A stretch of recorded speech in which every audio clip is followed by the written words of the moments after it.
Over the last couple of years, I've had really the privilege of meeting a lot of couples and discussing a lot of issues with them. Couples of all different ages. Many times they're younger, newly married couples, and many times they're couples who have been married for a number of years.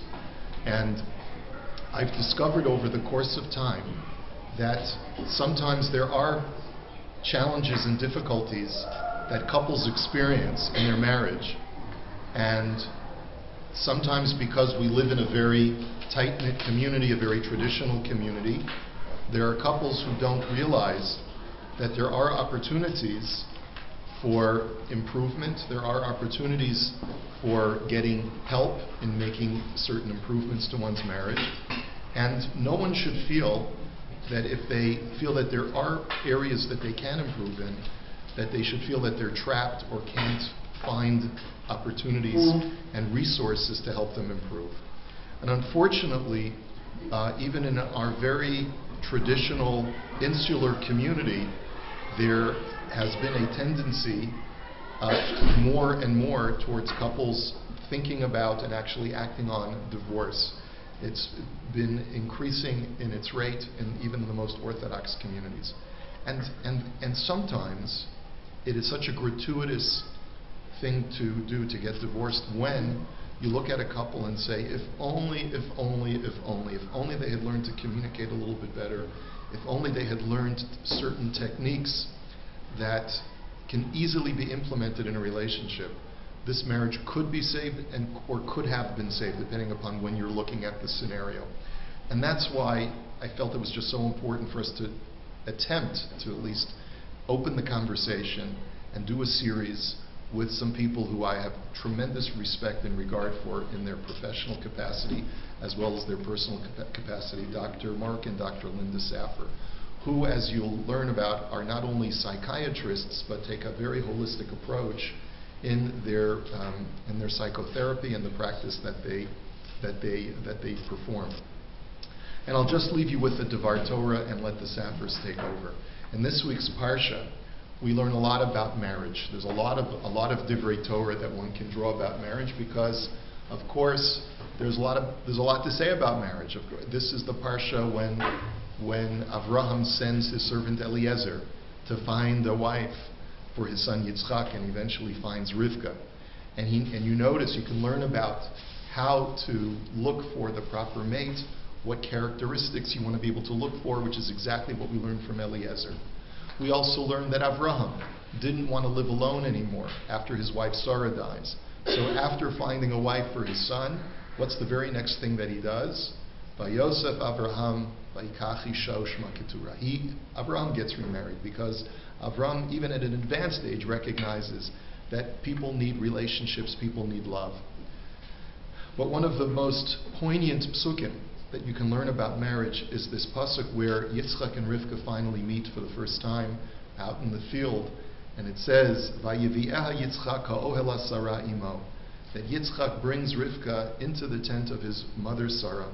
Vayikaches Rivka, he marries her. Vatihilo isha, she becomes his wife. Vaye'ehaveha, and he loves her. Vayinachem Yitzchak acharei imo, and then finally Yitzchak is comforted after the loss of his mother. And so Rav Hirsch and so many other commentaries find so much significance in the order of these things and all of the different things. First, Vayikaches Rivka, he marries her. So she may not be yet completely sold and completely bought into this new man that she's meeting for the first time in his life. But Yitzchak initiates the process because he knows that she's the right woman. He knows based on everything that Eliezer has told him. Vatihilo isha, and then eventually she sees the greatness in Yitzchak and she becomes his wife. And then the third stage is Vaye'ehaveha. He falls in love with her. A lot of times people think the romantic way of marriage is that you first have to fall in love and then get married. But what you see from the Torah is just the opposite. Sometimes the traditional method of getting married first and then falling in love, or being infatuated with someone, is something that we sometimes confuse with love. They may have felt an attraction to each other, But the love, the deep love, only comes after a couple have gotten truly to know each other after a long period of time. And sometimes the reason why couples fall out of love is that they stop getting to know each other the way that they should. They become roommates instead of learning how to communicate and learn more deeply about each other and who the other one is. And then finally, Vayinachem Yitzchak acharei imo, the fourth stage, is that Yitzchak is comforted over the loss of his mother. And the truth is that every spouse should be not only a person that you share a bed with, a person that you share conversations with, but also should be a best friend, someone who can console you like a parent can, and be able to mother you and parent you in times when you need that type of comfort and love. So there's so much to learn from just this one model of marriage that we learned from Yitzchak and Rivka. And I know that the Saffers are going to be teaching us a lot of real tachlis issues about how we can communicate better with each other as husbands and wives, and how we can make our blank marriage even better. So it's really a great pleasure, and I'm very grateful that they have agreed to be here with us tonight over the next few weeks. Okay. Good evening, everybody, and welcome. Thank you, Rabbi Korobkin, for those kind words of introduction. Actually, this was his initiative, and I applaud him for that. He's a man who, when he sees a need, he doesn't do what most people do and sit around and cringe. He actually does something about it. Syrian refugees, he goes and meets with the Syrian Armenian Archbishop. Couples unhappy, he goes and meets with the psychiatric Archbishop. Unfortunately, the psychiatric Archbishop was not available, so he came to Linda and I. So I'm a psychiatrist, and Linda's a psychiatrist. And we believe that if we hadn't used the skills that we are planned to share with you over the next 4 weeks, we would never have survived these, how many years ago? Beyond counting. Okay, so we're psychiatrists. We're unfortunately not taking any referrals. Okay, that's number one. We'll give you the names of some good books to read. I think the most important book, I'd like everybody to make a note of it, it's Everything Men Know About Women. You can get it from, it's on Amazon. The most important book on the subject. Here, I just give you a glimpse inside of what's here. That's what Everything Men Know About Women. Right. We'll give you the names of some therapists, maybe, or some decent couple therapists, but this is not a therapy group. Okay? If there's something not clear in what I say, then feel free to ask me to clarify.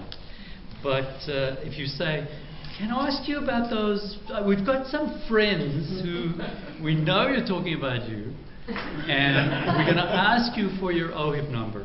So don't even think about it. Okay. And if some secrets do, by mistake, inadvertently slip out here, remember, you've all taken an oath of confidentiality. Okay? What happens to the dirty laundry stays in this washing machine. Got it? And also, the Q&A will not be taped. Any comments from the audience will not be taped at the end.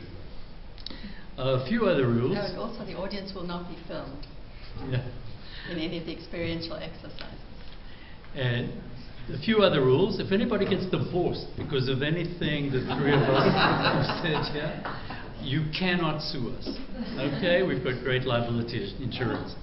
And secondly, no physical violence. Okay? And if you do, don't leave scars. And by the way, my sense of humor is pretty straight-laced. So if you don't get it, then I think Linda will hold up a sign that says, no, she will hold up a sign and you'll know that it's time to laugh. Okay, so we're going to have these 4 weeks together, 5 weeks actually. The last week you'll have the pleasure of Rabbi Korobkin. And these are the broad topics that we hope to cover in the next 5 weeks. Tonight is Tina Turner, you know, what's love got what to do with it. Okay, you recognize that, for those of you in my generation. Okay. Next week is hello, anybody home? That's about communication. The week after that, Chaim is from Flatbush and Rivka is from LA, about differences in people. And the last week will be, don't talk about my mother like that. Okay, how to argue nicely. We'll cover that. Okay. Now I might be doing most of the talking, but both of us put these lectures together. This has been a joint project and fun for us to do. So if it succeeds, I did it. If it doesn't, you can blame me. So I'd like to start our lectures with a very basic question. Why did I get married? I'm not talking about me, I'm talking about everybody. Okay. Why did we get married? Just think about it for a second. Why did you get married? Actually, write it down. Write it down on those little cards. You know, everybody got a card? Some people want cards. More cards for people? Yeah, some people over there just came in. Put your hand up if you don't have a card. Write down on a card why you got married. And by the way, you're not going to share it in public. Okay? You're going to share it with yourself. So, was it just, what did you write down? Was it just the kind of mindless thing to do? Everybody else is doing it and I don't want to be left behind?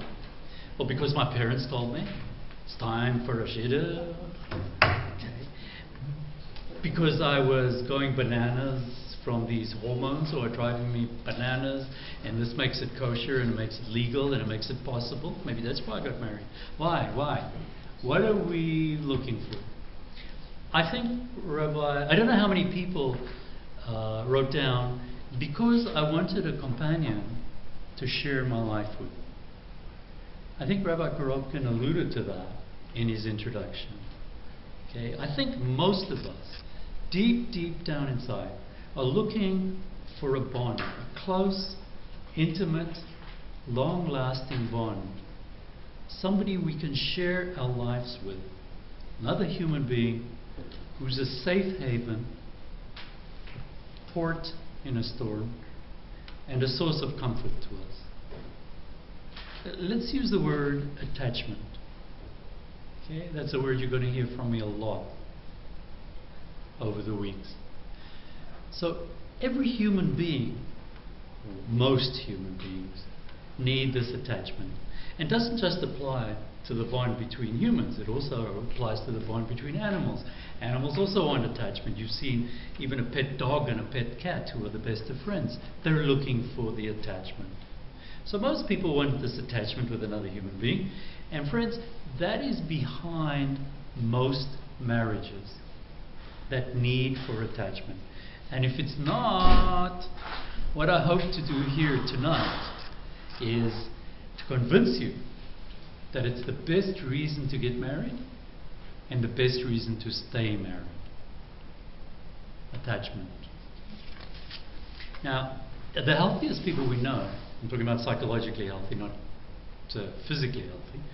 The healthiest people we know, actually, we'll come back to that sometime, because people in good attachments are also physically healthy, and there's a lot of research on that. We'll get to that.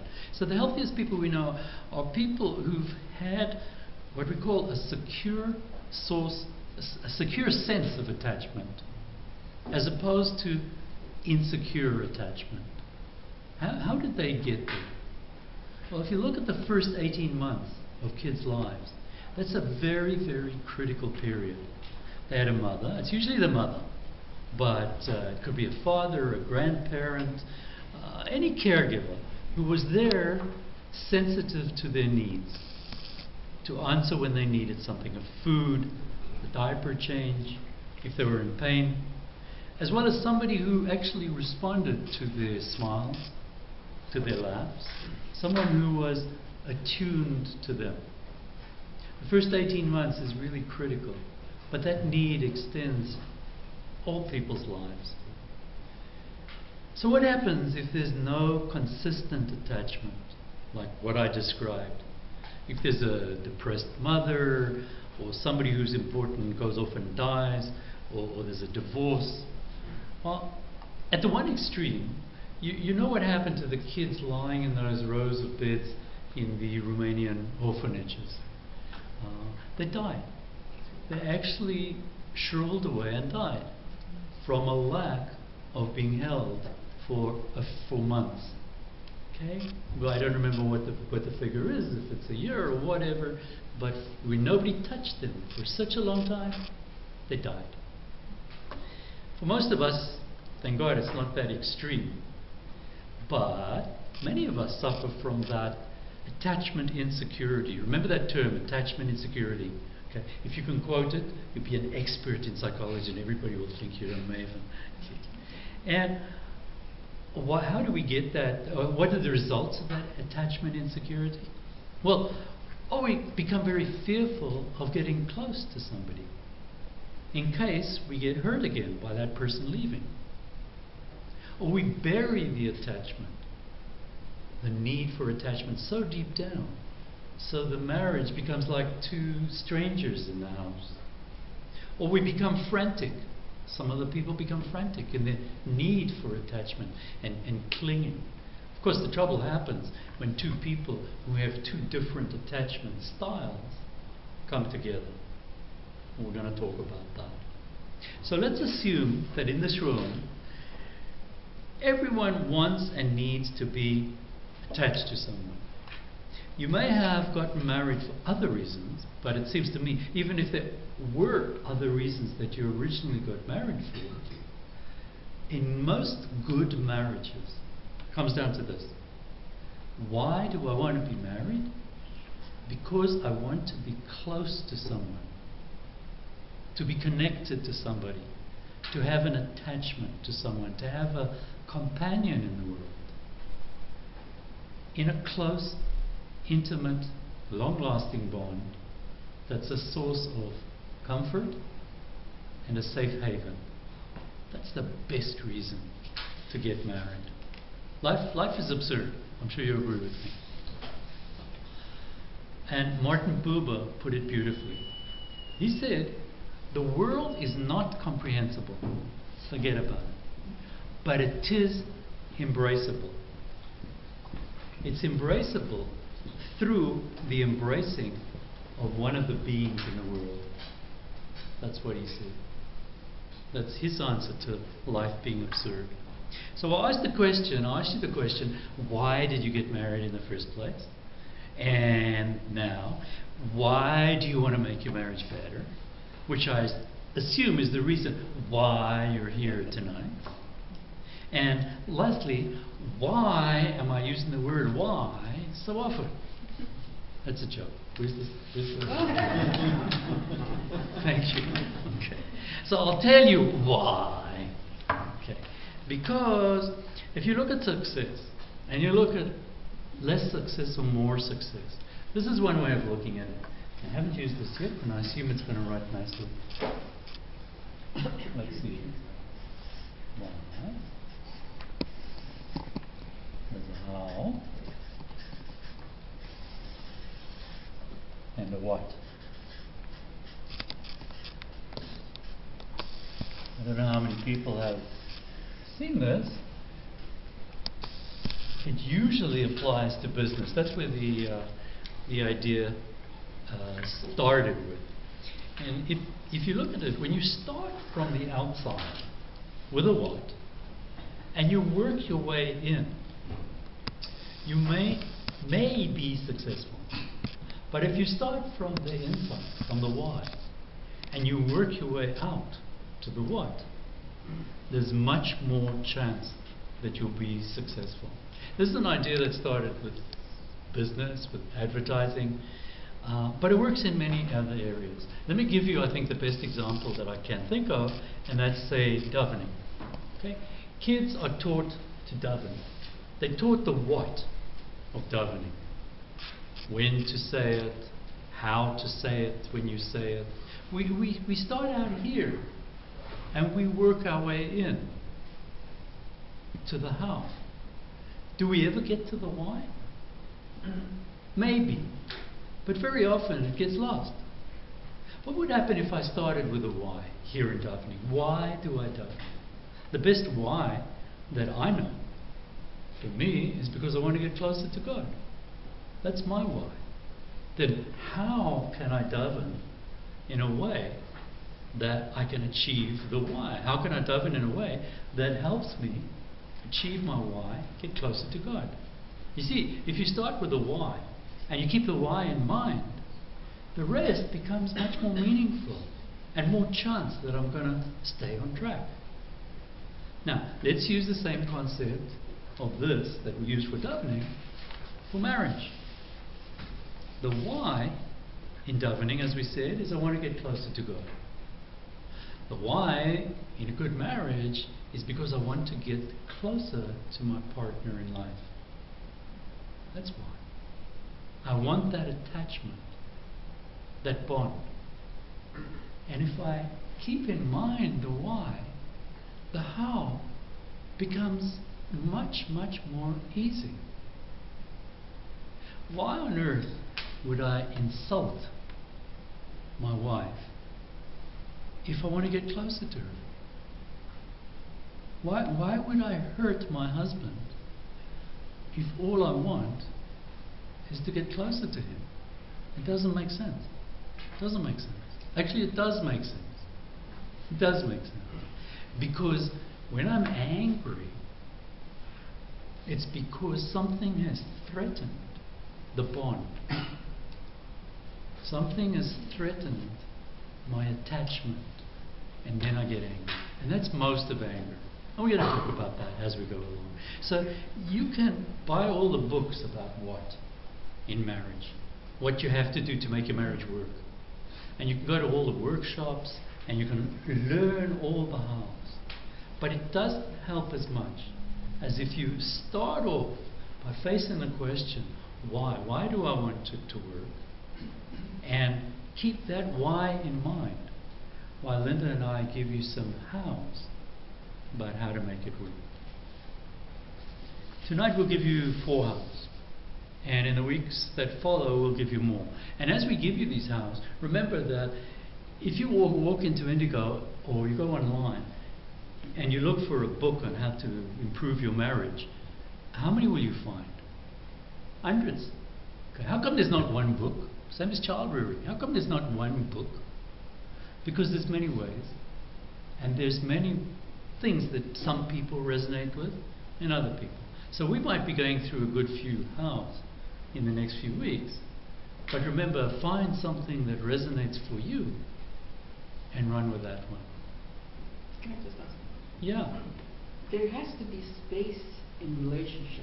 So We'll you get to don't that. want to be that We'll close. get to that. Okay. Don't worry.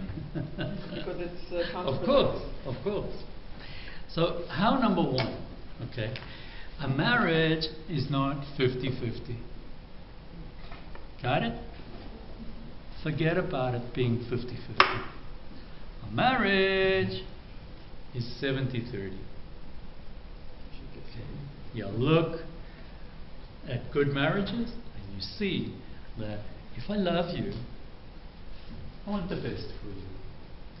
I want you to feel my attachment to you. So I'm going to give you 70, and I'm only going to expect 30. And of course it works both ways. I'm assuming and I'm hoping that it works both ways. But if you keep that in mind, hey, you go a long way. There's a funny little hormone that's released when we eat chocolate or when we snort cocaine. But guess what? It also flows when we do something nice for somebody, when we hug somebody. In the giver it flows. That's why it's called the love hormone or the bonding hormone, oxytocin, for those of you who are medically involved. Okay. So when you give 70 and you only expect 30 in return, boy, it feels good. I love doing for Linda. Even if it means traveling from Sobeys to, which is the next one, Walmart to No Frills to Concord to finally to the Great Canadian Superstore where they have heirloom garlic. Okay? Because I know that's important to her. And I'm not looking for any thank yous. Just do it because it feels good when I do that. And I know she does the same for me. It's not only my favorite soup that she makes from scratch that she left on my desk when I came home late from work. It's the sprig of parsley on top of the soup that I know she put there thinking of my pleasure. Do you want to go ahead, or should we just continue? Because it's getting late. Yeah, okay. Sure.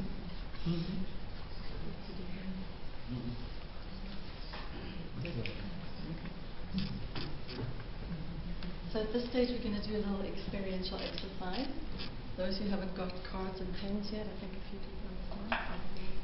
Cards and pens. And the exercise is about appreciation, something that we sometimes or often forget to show one another. So we'll be needing to write on these cards. Anyone else need more cards or pens? Over here. Here. But if your partner is here, if you can each face each other, looking eye to eye, which is maybe very hard to do, and if each of you can share quietly to each other so that others don't hear around you, one by one. Okay, no, each of you saying it, not letting the other person read it, but each of you saying it, looking at one another, telling them what you've written. And the partner must listen carefully, looking into your eyes, which is very hard to do. And then later he will have his turn, or she will have her turn. Okay? Ready, steady, go. Do a fun one.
Another 2 minutes about,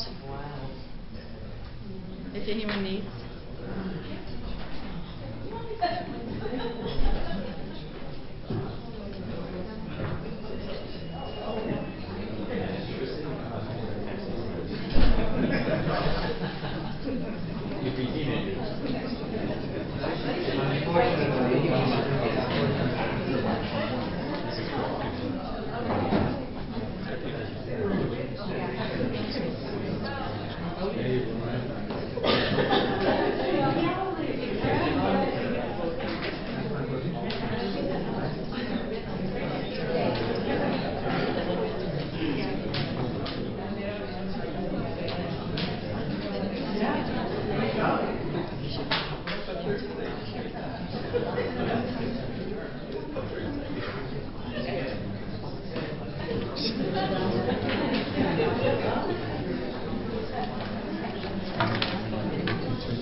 saying that you want someone to be attached.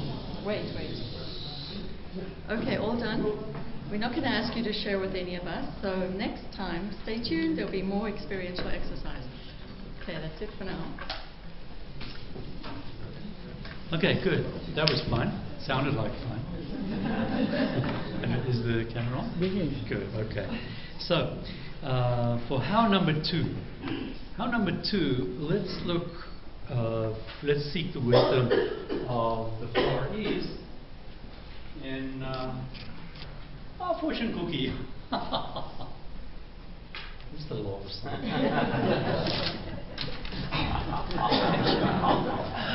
Fortune cookie.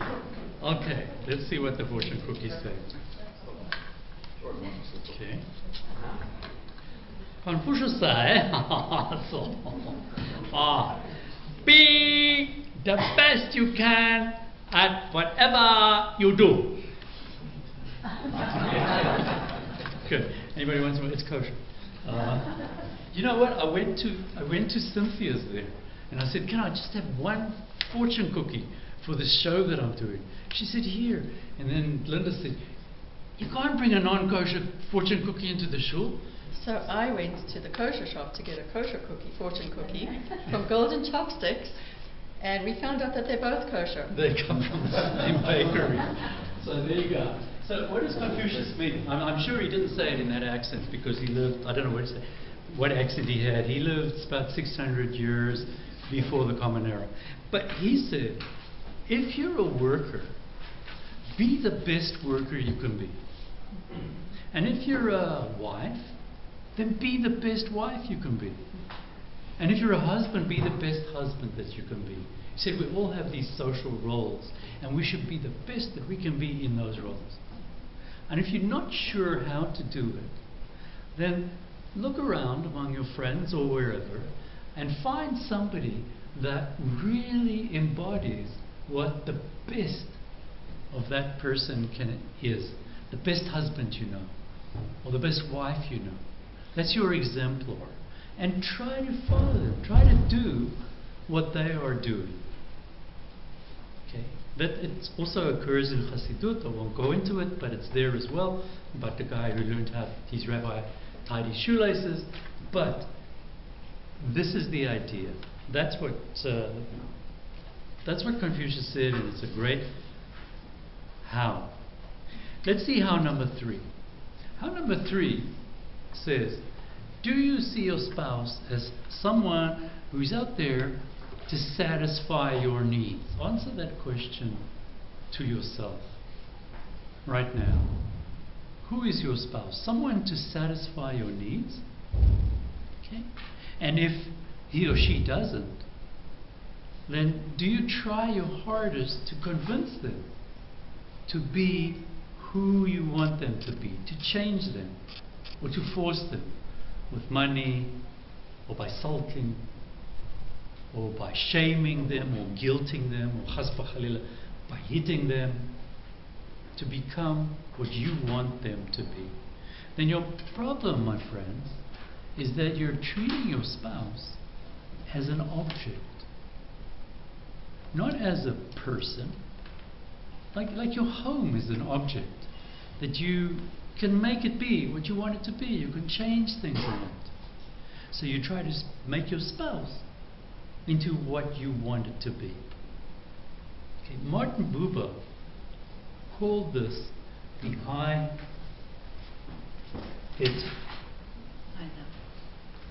The I-it relationship. Okay. The I-it relationship,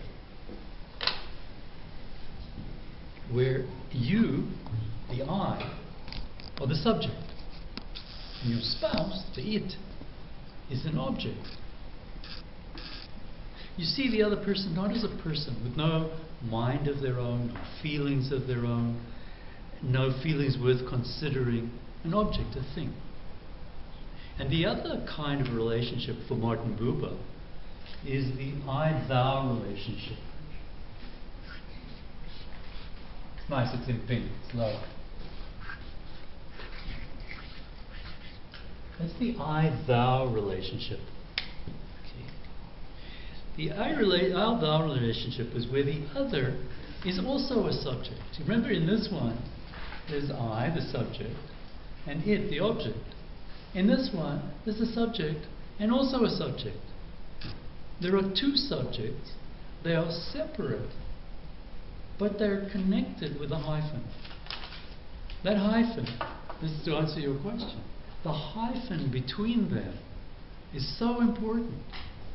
Rabbi Jonathan Sacks, in this last week's Parsha, for those of you who read it, he quoted the Irish poet John O'Donoghue, who said, the role of love is to bless the space between us. Now you know what love is, right? Love is to bless that space between you and me. Or as Rumi, the Sufi mystic poet, said it in the 12th century. Listen to this, it's beautiful. Out beyond ideas of wrongdoing and right doing, there is a field. I will meet you there. Isn't that beautiful? That says, hey, I'll meet you in that space between us. Non-judgmentally, beyond wrongdoing and right doing, in that space between us. Problem is, our culture is a culture of subjects, of I-ness.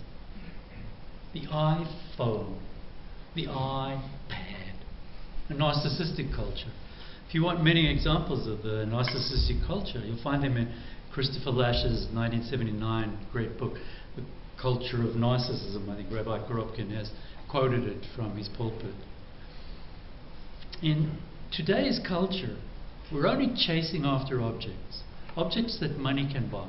Cars, clothes, the latest iPhone. Is there anybody here who's still sentimentally attached to the iPhone 3? Yeah, one over there. Oh my God, the humiliation, the public shaming. I'm so sorry for you. Okay, and the culture of American Idol, the culture of celebrity, the celebrity that we discard when we see her cellulite, when a partner, when a prettier, richer one shows up. You think it's hard being a Kardashian? That's very difficult. I might get turfed out any minute. This is the culture of the I, it. And it's in our faces all day. Thank you. It's in our faces all day. So we have to work at seeing and treating our other as a thou. And believe me, it's worth it. It really is worth it. Lastly, we're doing for time, okay. Lastly, I'd like to talk about another area, the straying mind. I'm talking about pornography and adultery. Da-da-da. What's the laughter? Okay. Yeah. First, let me tell you that it's quite natural. The desire. The desire is natural. That comes up from who knows where in our unconscious. It's not a choice. The desire is not a choice. But acting on it, that's a choice. That's a choice you make. Again, well, I said it's natural. Let's say that brains are in attention mode all the time. They're always looking, scanning the environment for danger. We have to do that for survival. You've seen the way a bird will eat, right? There'd be a,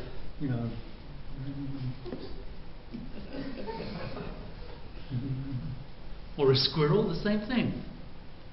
I've got to stop doing that. I'm getting too old for that. Yeah, I mean, you say, same as humans. You see this guy walking around in Israel, 2,500 years ago, and what does he see? He's looking. And what does he see? Oh, something new. It's a tiger. Oh.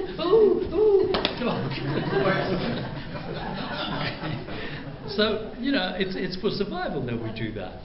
It's the same. It's the same for animals.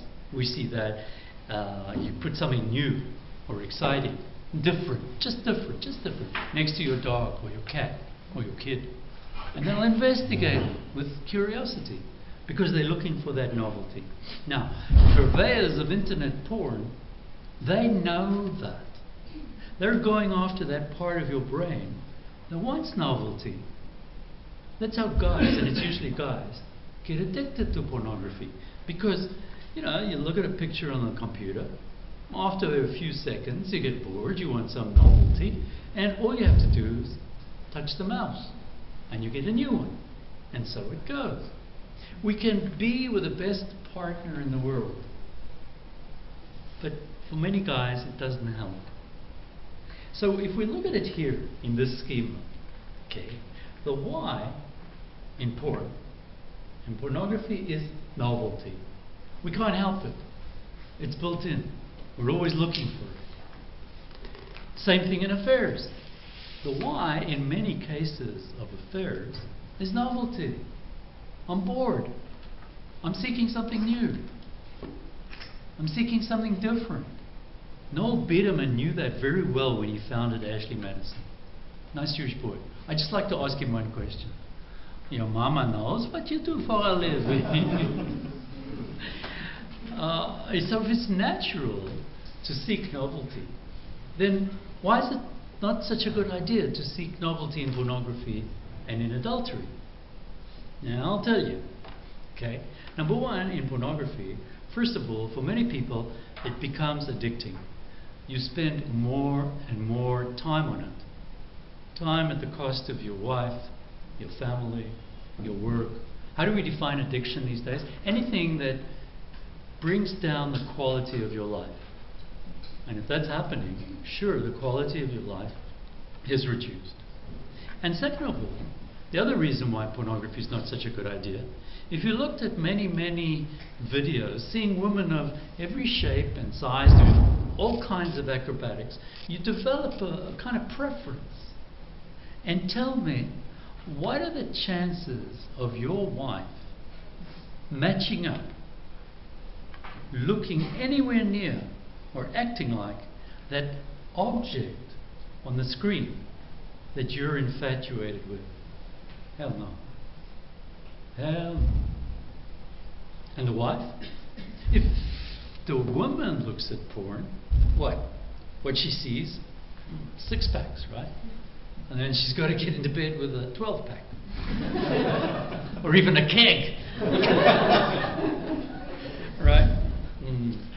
If you decide to give up porn, well, if you read the websites, the guys are saying, those who have given up pornography and self-stimulation, they're talking about what a positive effect it's had on their lives, believe it or not, and on their relationships. Because porn, as I say, leads to all kinds of crazy, unfulfillable expectations of your partner. There's actually some good websites for people who really want to give it up, with support groups, with sponsors, the works. I know one that's grown in the last few years to 175,000 guys. That's a lot of people. So it's a good movement. If you want to know how to get there, just go to reddit.com, the website Reddit, REDDIT, and just type in giving up porn and you'll find it right there. That's why porn is bad. And adultery, affairs, why is adultery not a good idea? Okay? Because God said so in the 10 Commandments. How many people does that stop? I don't think so. Okay. But if you read Zev Magen, he said it beautifully in a book called John Lennon and the Jews. He said, what stops me is not my religion. What stops me is the vision of my wife and children sitting on the living room carpet, holding on to each other and crying their eyes out. That's what stops me. The thought of hurting those people so badly, that's what stops me. That's why it's not a good idea. So if we decide then that that pornography and adultery are bad for a marriage. Yeah. So what's left? Okay, because if you go back to the why, let me paraphrase Viktor Frankl. Man's search for novelty. That's the why, right? We find it actually even in our davening. Reb Shimon in Pirkei Avot says, don't make your prayers a routine, a strict routine, a set routine. Keva is the word he uses. And the Mefarshim say, what does that mean? Yeah, pray according to what's written. But bring some novelty into it. It'll make your prayers much more real. What they say is, introduce a personal prayer at the appropriate times when you're praying. That's the novelty that will bring you back to, why am I praying? I'm praying to get closer to God. How do we get novelty back into our marriages? Well, the basic idea is to get out of the routine. We've spoken about it in prayer. Let's talk about how we can do it in marriages. To get out of the routine, that means doing new and unusual things. Date night.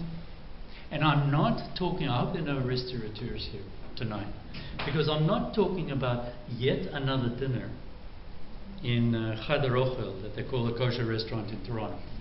Okay, I'm sorry if there are people who are running restaurants here, but I'm talking about a bottle of wine, a hunk of cheese, French loaf, a blanket, and 2 tickets on the ferry to Toronto Island. Okay? I understand the weather's a little bit good the next few days. Don't all go at once. Because we'll have 35 couples lying there on, at Waters Island on the grass discussing the price of membership at the BAYT. We don't want that, okay? Okay.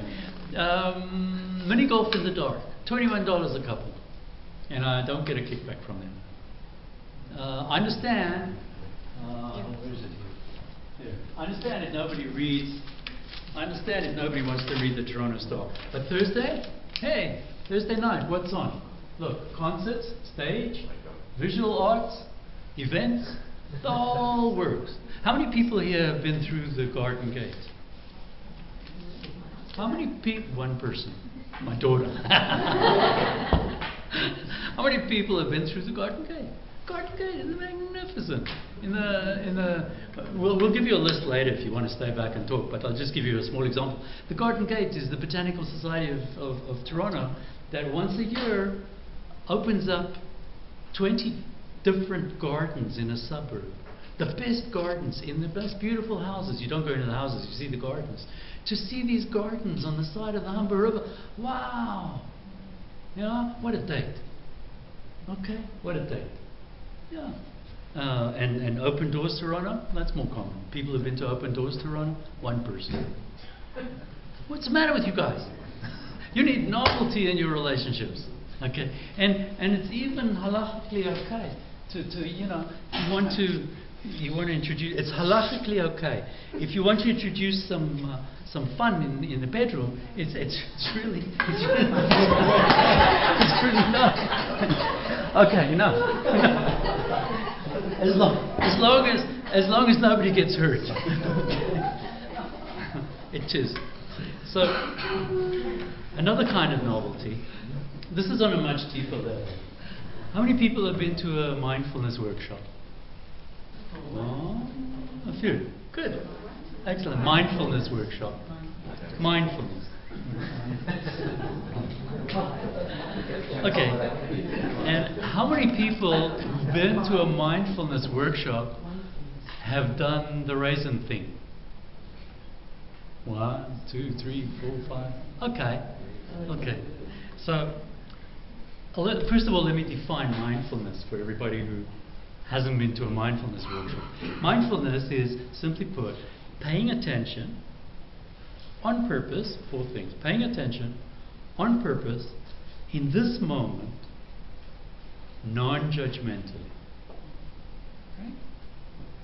So what we're going to do is we're going to look at these flowers with mindfulness, paying attention, on purpose,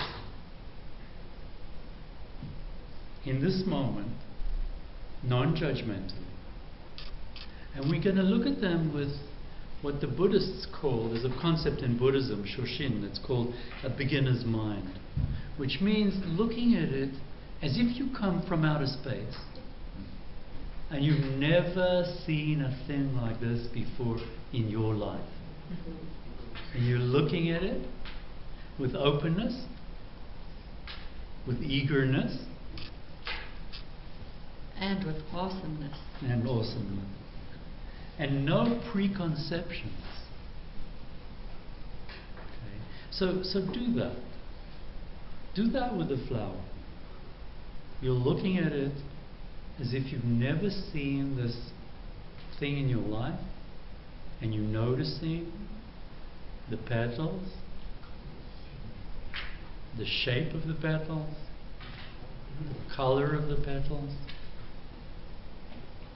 how they're attached. You've never seen this thing before in your life. It is awesome when you do it like that. And with gratitude to Hashem. That's also true. Okay. Now, what I want you to do is put the flower on the table. And what I'd like from you, please, until we've finished, is absolute silence. This is an exercise that should be done in absolute silence. The last one. You've put the flower on the table. Now I want you to look at your partner's face. Look at them as if you've never seen them before. Look at them without judging. Look at their eyebrows. Look at their nose. Remember, as soon as you find yourself judging or being critical, having critical thoughts or comparing, put them aside, those thoughts, and keep on looking at them. Go back to the eyes. Look at their lips, their chin, the jawline. Go back to the eyes.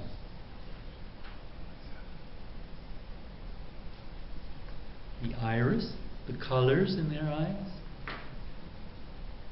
The pupil.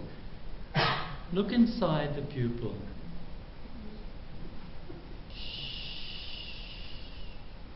Look inside the pupil. Look at the blackness. My friends, this, if you're lucky enough to do it well, keep looking. This is intimacy. This is novelty. This is seeing each other with a new mind. This is an I-thou moment. This is the beginning of true attachment. This is the best why of marriage. Thank you very much. We look forward to seeing you next week.